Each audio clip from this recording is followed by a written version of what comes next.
Hello, hello, wanderers. This is day 77, and we are still wandering. I guess this is coming to the end now of the wanderings in the wilderness, in the desert. And we are looking at chapter 32 of the book of Numbers and chapter 31 of the book of Deuteronomy. 32 of the book of Numbers is just some commands about the entrance into the Holy Land and how all of the tribes should help out in the war effort, and even the ones that were going to be settling in the lands that they'd already conquered. Nevertheless, the tribes of Reuben and Gad had to pitch in and go into the, as it says, the heartland of Canaan, along with the other tribes, and then return to the lands that were assigned to them, and so that wouldn't discourage everyone because they would have fewer soldiers. In verse 28, there's a kind of an interesting little section, which is typical of this end of the wanderings, of the desert wanderings, and that is that Moses is about to die, and he's handing over the command to. Here in verse 28 is talking about the land agreements, all these decisions about the lands, and he entrusts this to the new leaders of the community. There's a priestly leader, and then there's a military leader. So his successor as a military commander is Joshua. So Joshua is going to take Moses' place. And then you've got Eleazar, the priest, who is the son of Aaron, the high priest, and so he's handing over the reins, and that's exactly what we also have at the end of the book of Deuteronomy. It's a whole chapter here about Joshua becoming Moses' successor, and he tells Joshua these powerful, beautiful words. Verse 6, be strong and of good courage. Do not fear or have dread of them, for the Lord is with you. He will not fail you or forsake you. So these are his words and encouragement to Joshua. Then in verse 7, there's the official public commissioning of Joshua. Moses summoned Joshua, and he says those words to him. And then it says in verse 8, the Lord goes before you. The Lord is going to accompany you. I won't be with you, but the Lord will be with you.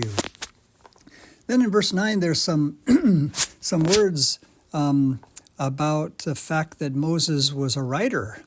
Verse 9 and also verse 24 and 26 speak about the fact that Moses wrote these things down, that these words in Deuteronomy were written down, and they were written by Moses, that Moses did some writing. And there is an ancient tradition that Moses wrote all 5 of the first 5 books of the Bible. The Torah, the law, was written, the Pentateuch, that it was all written by Moses. And modern Bible scholars, are cynical and skeptical about that, but nevertheless, right in the Pentateuch, right in the book of Deuteronomy and the book of Exodus, there are quotations, there are citations, there are indications and clear statements that Moses did write down some of the things, especially, for example, in Exodus 17:14, it speaks about how Moses wrote down the record of Israel's battle with the Amalekites.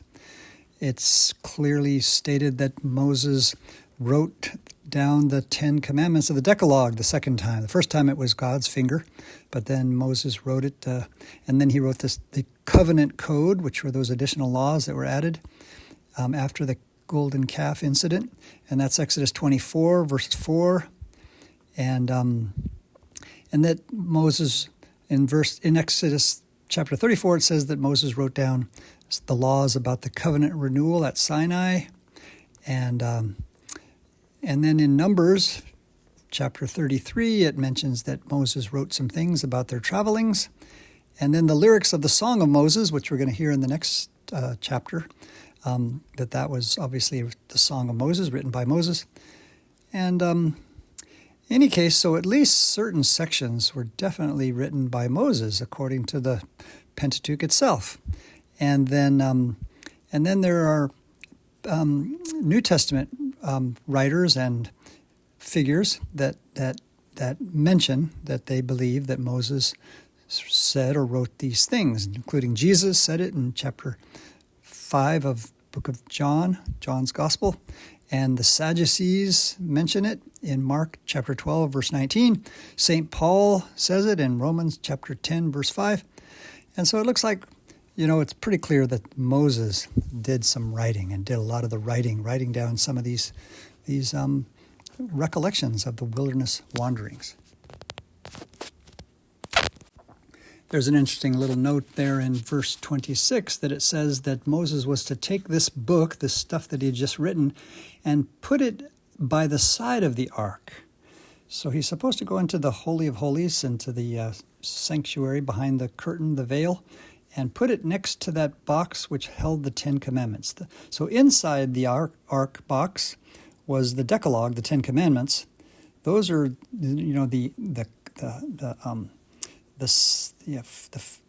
covenant, the first covenant, right? The first law. But then the second, this Deuteronomy, this second word or second law, was kind of additional laws, and they're not as important as the Ten Commandments, and so they're put on the side of the ark, and that's kind of interesting in this verse number 26 of Deuteronomy chapter 31.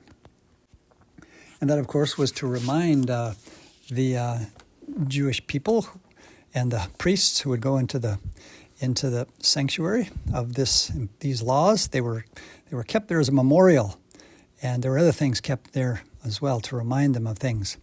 It also says in verse 10 that every 7 years, when they had the year of Sabbath, the year of resting the fields, and the year of release, when they would release prisoners and such, on that year they would have to read, as it says in verse 11, you shall read this law before all Israel in their hearing. So once every 7 years they had to read this.